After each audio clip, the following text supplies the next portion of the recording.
আমার প্রিয় ভাই ও বোনেরা, প্রার্থনা করার সময় এই 5টি বিষয় অবশ্যই মনে রাখো। আমরা কখন প্রার্থনা করব? লূক 18:1 পবিত্র বাইবেলে লেখা আছে, যিশু এক রূপক কাহিনীর মাধ্যমে যিশুর শিষ্যদের বলেছিলেন, তোমরা যেন সব সময় প্রার্থনা করো, নিরাশ যেন হয়ো না। গীত সংহিতা 141 অধ্যায়ে 5 পদে লেখা আছে, ধার্মিক ব্যক্তি আমাকে আঘাত করুক, তা আমার জন্য কৃপা। সে আমাকে তিরস্কার করুক, তা আমার মাথার তেল। আমার মাথা তা অগ্রাহ্য করবে না। কারণ অনিষ্টকারীদের দুষ্কর্মের বিরুদ্ধে আমি নিত্য প্রার্থনা জানাবো। তাই প্রিয় খ্রিস্ট বিশ্বাসী ভাই ও বোনেরা, উক্তি পদগুলির পরিপ্রেক্ষিতে আমরা যে কোনো সময় প্রার্থনা করতে পারি।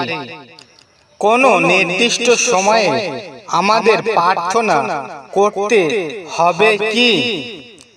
গীত সংহিতা 5:3 পদে লেখা আছে, হে আমার পরমেশ্বর প্রভু, তুমি আমার কণ্ঠের স্বর শোনো। সকালে আমার প্রার্থনা আমি তোমার সামনে রাখি এবং আগ্রহ ভরে অপেক্ষা করি। পরের দিন খুব ভোরে, রাত পোহাবার অনেক আগে যিশু উঠে পড়লেন এবং বাড়ি ছেড়ে এক নির্জন স্থানে গিয়ে প্রার্থনা শুরু করলেন। প্রেরিত 16 অধ্যায় 25 পদে লেখা আছে, প্রায় মধ্যরাতে পৌল ও সিল প্রার্থনা এবং ঈশ্বরের উদ্দেশ্যে স্তবগান করছিলেন। অন্য সব কারাবন্দী তা শুনছিল।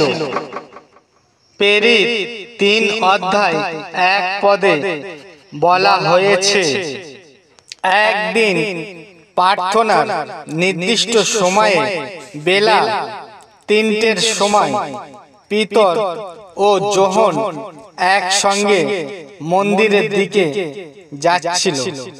প্রিয় খ্রিস্ট বিশ্বাসী ভাই ও বোনেরা, পবিত্র বাইবেলে এই পদগুলির মাধ্যমে আমরা জানতে পারলাম যে প্রার্থনা করার কোনো নির্দিষ্ট সময় নেই। প্রার্থনা যে কোনো সময়ে আমরা করতে পারি। কতক্ষণ আমরা প্রার্থনা করব? 1 থিসলনিকীয় 16 পদে বলা আছে, তোমরা সব সময় আনন্দ করো এবং অবিরত প্রার্থনা করো। সমস্ত পরিস্থিতিতে ধন্যবাদ জ্ঞাপন করো, কারণ খ্রিস্ট যিশুতে তোমাদের জন্য এই হলো ঈশ্বরের অভিপ্রায়। তিনি যখন সদা প্রভুর কাছে প্রার্থনা করে যাচ্ছিলেন, তখন এলি তার মুখটি নিরীক্ষণ করছিলেন। প্রিয় খ্রিস্ট বিশ্বাসী ভাই ও বোনেরা, বাইবেলে এই পদগুলি আমাদের জানায় যে প্রার্থনা করার নির্দিষ্ট কত সময় ধরে করতে হবে তার কোনো সময় নেই। আপনাদের ইচ্ছা মতো যতক্ষণ পারেন তা ততক্ষণ পর্যন্ত প্রার্থনা করতে পারেন। কোন মন্ত্র দ্বারা প্রার্থনা করবেন?